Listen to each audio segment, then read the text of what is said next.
we know from Destinations International, who's done some research in other places, that location boycotts actually don't work. They don't actually have the intended consequences that we want. You just heard from Dr. Elena Gerstmann, a respected leader in association management and the co-founder of SocialOffset. This organization is changing how we think about event boycotts by offering a more effective alternative. And many times, unfortunately, when you don't visit someplace or you boycott a certain location, it hurts the very people that we want to help. When you're in a location where local policies don't align with your values, SocialOffset helps to make a positive impact without canceling your participation. How do we make sure that live events continue, even in a world in which things happen that we don't always agree with? In today's divided political landscape, organizations face incredibly difficult decisions about where to host their events. You choose wrong, and you're not just dealing with PR headaches, the economic fallout can be devastating. Stay with me as Dr. Gerstmann shares practical wisdom at the crossroads of social responsibility and strategic leadership. She'll show us how organizations can navigate these challenges while staying true to their mission and values. You know, I've been in the association space a couple decades now, and I just fell into it like many of us, and I love it. I have a CAE, I'm part of the ASE Fellows, so I am all in on associations. I think associations are this invisible thread that keeps the world healthier, safer, friendlier, smarter. And I just love being a part of it. My day job, I'm the executive director of a professional association called Informs, and our members are operations researchers, data scientists, people using applied math to make the world a better place. I'm here today not in that role at all, but as you mentioned, I'm one of the co-founders of SocialOffset, and SocialOffset was co-founded by me and my wife. My wife is Beth Sermont. She's an event strategist with 360 Live Media. But a bit more about me. We have 2 kids, 22 and 26, a dog and a cat. And we just juggle our travel schedule between New Jersey and Maryland and all over the world. Yeah. Happy to be here. Well, and I'm happy that you're here too, because, and Beth is another rock star that we have to get her on here too at some point. But you know, you talk about the travel, about the juggling all of these different parts of your life. And I happen to know the backstory of how SocialOffset got started. I think that, you know, tell all of our viewers a little bit about, you know, what is that story? It happened one late night stuck in an airport. Am I right?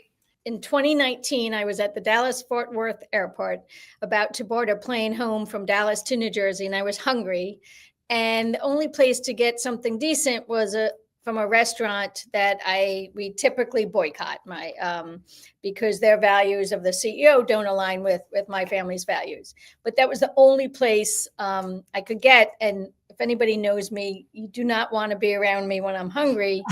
So I reluctantly buy this chicken sandwich.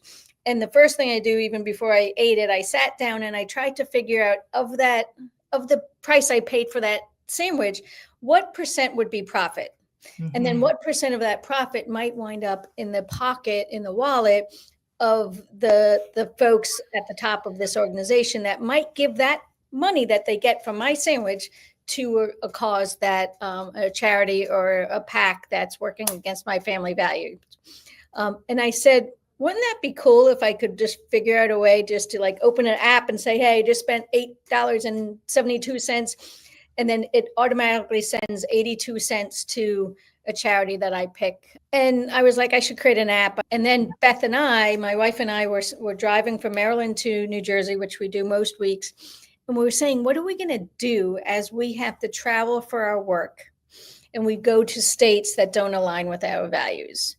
And one of us, and we still don't know who said it first, we came up with this term social offset, which is like carbon offset, which I can explain it in a moment. But we're like, okay, let's do this. And I said to Beth, and this is a funny thing, KiKi, I don't know if you've heard this part, but I said to her, I was like, should we like register the domain, like pay for it? And she said to me, she's like, you know, Elena, she's like, of all the ideas you've ever come up with, I actually think we should invest in this one, which is a sideways comment, you know, like, okay, all the other I ideas know, lousy. So we did it. We got folks like you, KiKi, involved, and you were from day one part of it. We got some pro bono work from Jeff Tenenbaum's group to set us up. We went to ASAE. We talked to 3 destinations. We explained what we were doing. And the first one said, how much? I said, 5,000. It just came from the air. And then we got 3 yeses. And then we were ready to go. I have to give a little bit of context, background for those people to say how excited I was to hear about this, because, you know, it was coming out of COVID. I really, really felt like it was important to reconnect with our peers, our colleagues, and to see everyone at the ASAE annual meeting, and was troubled by the legislation that I saw happening at the time. And really, you know, there were discussions at the time, kind of, you know, amongst different groups and stuff. Should we boycott? You know, other people I know who really, they didn't go. They chose to personally just not do it. And I felt like it was truly very important. I really wanted to reconnect with the community. I also felt professionally like I needed to be there. And then lo and behold, ta-da, there's this idea that I thought, oh my gosh, you know, if I can do this and figure out how to sort of make it so that it isn't such a, like, I'm investing in something I don't believe in, then that would be such a great thing. It was just closer to what would be ideal. And it was an option. It offered me an option other than what I had presented to me before. And I think that, you know, after SocialOffset got developed a little bit more, and I learned more from Aaron and you all about some of the research that's gone into this, I discovered so many more reasons why this was such a great idea.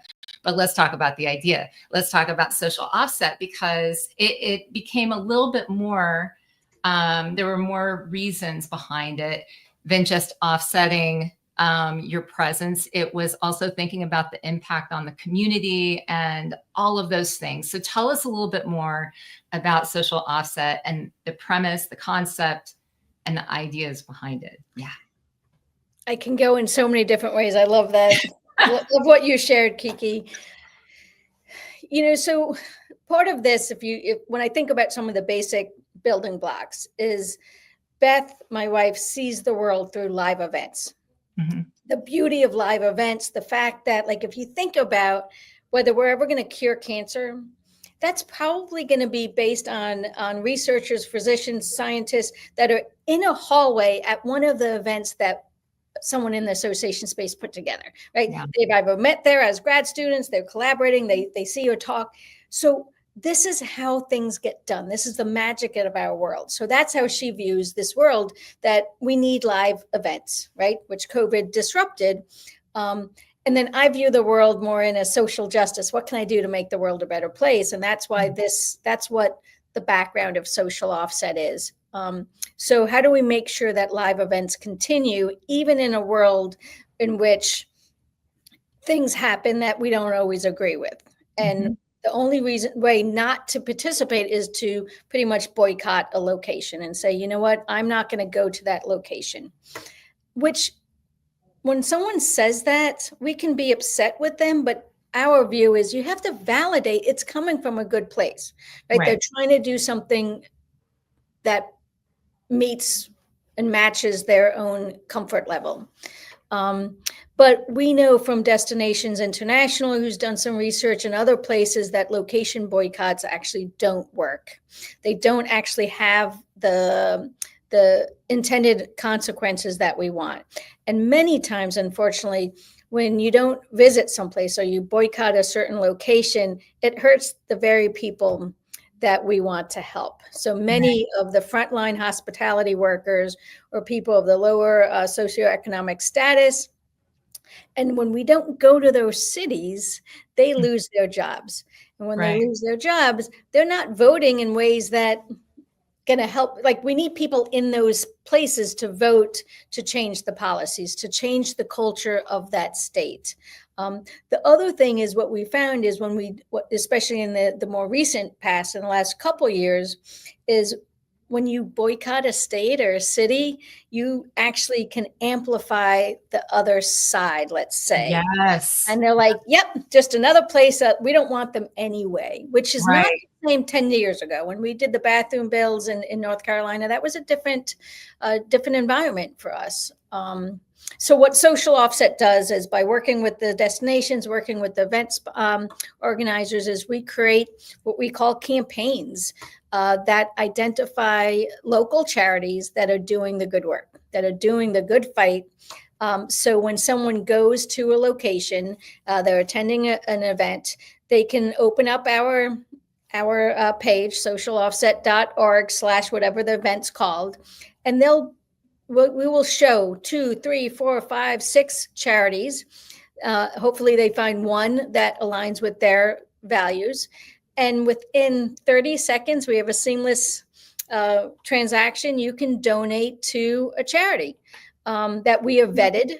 And we have 6 causes. This is a great site. This is SocialOffset. So it talks about what that is. We were talking about how, it would have been nice if wouldn't it be great if we didn't have to have social offset? Like, actually before November, right? But we were like, wouldn't it be great if we didn't have to have social offset? And I know one of the pieces of feedback that I get from people is they wonder if this is maybe in danger of maybe, what is it, greenwashing, basically doing something that it looks good, it offers something, but it's actually not fixing the problem, or seems more performative. And I know that our board is very, very, very concerned about making sure it's not that. And I also hear people, one of the things that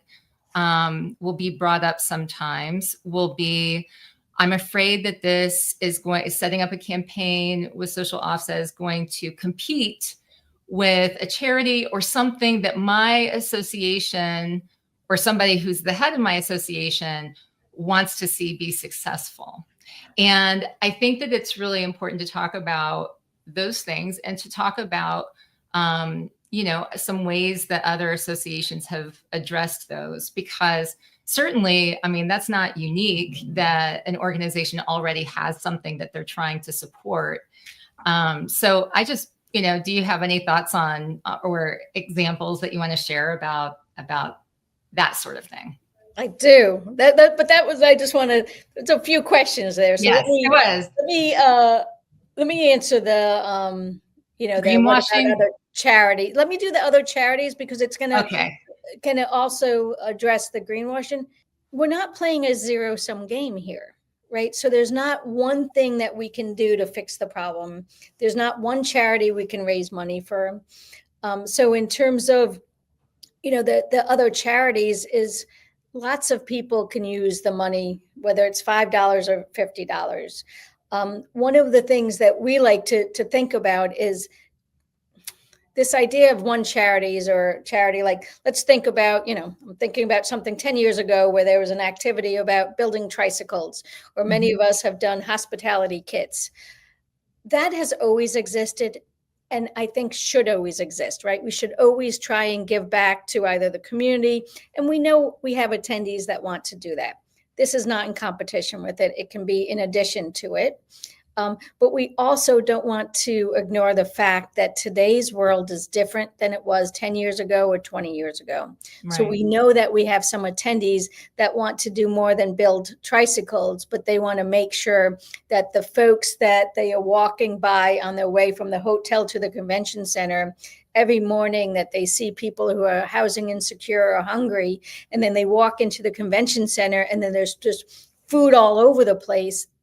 That's not sitting well, and it shouldn't sit well with us, right? So social offset allows people to easily click on a page that says, here's the local vetted charity that's actually doing something for the housing insecure, the hungry folks. Or if the event wants, it's, you know, for LGBTQ plus rights or racial justice, or for reproductive health care. So whatever that attendee wants to give to, we offer them different charities to do that. So I don't see it as a competition for the organization's favorite charity. I see it as a recognition that the world has changed. Right. So you can have both. In terms of greenwashing, you know, so just so you know, the people on the board love the intellectual challenge of like, is it, isn't it? How do we fix it? How do we make sure we're not performative? So if anybody who's listening has a question, like, throw it at us. Elena at socialoffset.org. I love to engage with that, with you about that. But it's about trying to make a difference. And if you think, and this is depressing, but if you think about how we are in this point of time, and I'm not just talking about our current administration, but the century-old systemic barriers and systemic isms that to get us here, one thing's not going to fix it. Social offset's not going to fix it. You giving $5 isn't going to fix it. But if we just say this is one tool in our toolkit to maybe make a difference, while we support in-person events, while we support the hospitality industry, while we support the meeting industry, the association industry, I think we can do something and make the world a better place. To your first point, KiKi, I wish we did not need social offset. And we make not a dime on this, right? So it's not like we want to keep it around to make money. We want to keep it around because we need to give people solutions and alternatives. But one day, KiKi, you're going to interview me, I hope, saying that's the last day of social offset. We don't need it, right? Goodbye. Yes. I mean, I thought it's interesting to me to see how society is, I don't want to say evolving. It's sort of the directions that we're going in society. I think that the awareness and the conversation is there, but we're watching societal shifts where the media, people aren't able to trust that they're hearing what they need to hear in even traditional media channels. There is a lot of uncertainty about a lot of different things, a lot of skepticism, a lot of cynicism, and with good reason. And I think that, you know, people seem to me, when talking about social offset or almost anything, to have this layer of fatigue that is a sort of, I don't know if I have the strength to do more research, to dig into stuff, which is what I think, you know, social offset tries to address by doing the vetting of charities, by working with destinations, by making sure that you're not going to find out later that, you know, a charity that you supported did not, in fact, you know, do what it needed to do. So can you speak a little bit to the energy and effort on social offset side to make sure that that trust is well placed? Yeah, I love that question, KiKi, because I know when I travel, even for personal, personal travel, and I'm going to talk personally just about homelessness and hunger, and when I see folks, it's like I have an internal debate about giving, not giving, and if I don't give, who do I give to, right? Because I'm lucky, I do have some disposable income for charitable giving. So social offset for us, we have those campaigns. So we vet every charity that we look for. So one of the things that we always make sure is they have to be local for our events. So we're not raising money for the national organizations, and nothing against the national organization, but some of our principles are based locally. So it doesn't have to be in that city, but it has to be in that state, and depending on the number of charities we can choose from. And then we have folks that look through the charity, make sure they're still active, right? There's a lot of charities that go up and down. And then we look at Charity Navigator and other sites that we vet them to make sure that a significant portion of what they raise actually goes to direct funds. So any charity that's on our site has been vetted. And then we have some reuse, but every time we're going to reuse that charity, we're going to vet them. And then also through some of our sponsors, our city sponsors, whether it's Seattle or Austin or Nashville or Baltimore, Orlando, we can talk with the folks on the ground and saying, what do you know about this charity? Or do you have charities that you're working with that you want us to vet to make sure they go on the site? Well, I mean, I think that the work that I see behind the scenes that goes into that, and just when I get a chance to hear about it, I had this wonderful experience recently where, I mean, usually it's you or Beth or Rhonda, or, sometimes it's Aaron that will be out there. I think Cameron too. I'm mentioning board members, friends, and so check out the website. You can see some probably familiar faces, but I had the opportunity, because no one else was available, to go and speak about a little bit about social offset to a group. And I was so happy that when I got off of the stage, and after some people began to approach me later, one of the AV guys came up and he said, I love that charity. I know that charity really well. And it was, in particular, he was talking about some friends that he said, I don't think they'd be here. Oh, I'm going to cry. Hold on. Whoa, wait. I don't think that they'd be here if they didn't have that program. And as a board member who's, supporting, and I know how much effort we put into vetting these charities, it just meant a lot to know that we are, in fact, everything that is going into these, it is truly helping that area. It is doing a good job. It's doing what we want it to do. And we so I love that story. Sorry for interrupting.